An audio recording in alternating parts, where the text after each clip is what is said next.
Si unimos los nombres de Thomas Edison, los hermanos Lumière y Georges Méliès, la mayoría sabe que nos estamos refiriendo a los padres y precursores del cine. Pero si mencionamos a Alice Guy, poca gente la identifica como la madre del séptimo arte. ¿A Alice Guy? No. No, la verdad no sé quién es. ¿Quién es Alice Guy? A finales del siglo XIX, los hermanos Lumière asombraron al mundo con su cinematógrafo. Sin embargo, para ellos era una herramienta científica y no artística.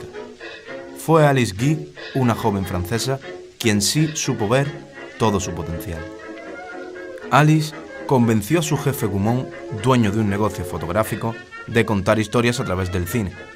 Así fue como filmó la primera película de ficción en 1896, El hada de las coles. Esta obra, de 1 minuto de duración, está considerada como la primera película narrativa de la historia del cine, al menos en términos visuales, además de ser uno de los primeros ejemplos del cine fantástico en el siglo XIX.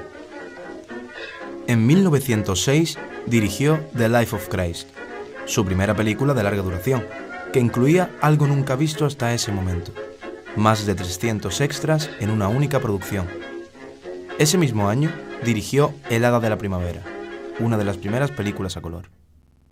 Bueno, ella es una de las primeras directoras del cine.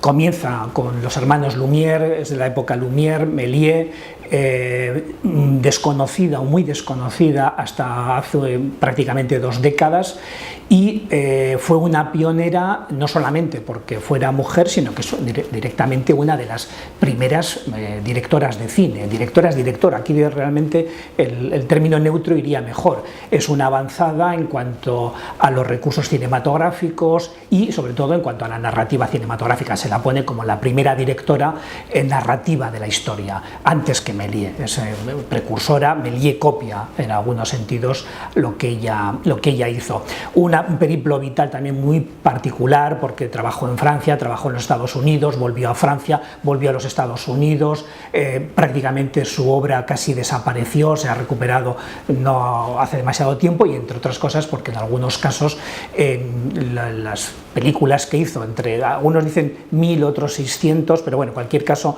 una nómina elevadísima de películas, pero que algunas no aparecen con su nombre. Alice se volvió una cineasta prolífica y precursora de muchas técnicas. Inventó el videoclip. Fue pionera en la inclusión de efectos especiales usando técnicas de doble exposición del negativo. También usaba el gramófono al mismo tiempo que las imágenes y filmaba secuencias en retroceso y a cámara lenta y rápida. Utilizaba además la superposición de imágenes, el retoque, y realizó la primera película protagonizada por afroamericanos, A Fool and His Money, en 1912. Hizo uso sistemático de exteriores, tenía conocimiento del gusto del público y un largo etcétera. Durante su vida, filmó más de 600 películas. Emigró a Nueva York para montar su propio estudio de cine, Solax. Desgraciadamente, su historia no acabó bien. Deprimida por el abandono de su marido, Alice vendió su productora y regresó a Francia. No volvió a filmar. Los libros redujeron sus aportaciones a secretaria y posible amante de Gaumont. Sus películas fueron acreditadas a sus directores de fotografía y el cine terminó por olvidar a una de sus pioneras. Bueno, es un ejemplo más de todas las mujeres a lo largo de la historia que han estado silenciadas. En el caso, por ejemplo, de la historia del arte, tenemos algunos casos muy conocidos en Italia, como Artemisia Gentileschi, cuyo padre Orazio Gentileschi era pintor y muchas de sus obras, de las obras de ella, se atribuyeron a su padre. En España igual, tenemos un caso en Sevilla con las Roldanas, de las cuales muchas de sus obras también se atribuyeron a su padre, a Pedro Roldán, que era un conocido imaginero. Entonces, bueno, el caso de esta directora de cine es simplemente un caso más que nos lleva a la conclusión de que las mujeres han estado silenciadas en sus profesiones durante muchísimos años y que evidentemente esto tiene que cambiar. Aunque en su época sí fue reconocida, a medida que la gran pantalla empezó a ganar prestigio, nos fuimos olvidando de Alice y escribimos la historia del cine en masculino.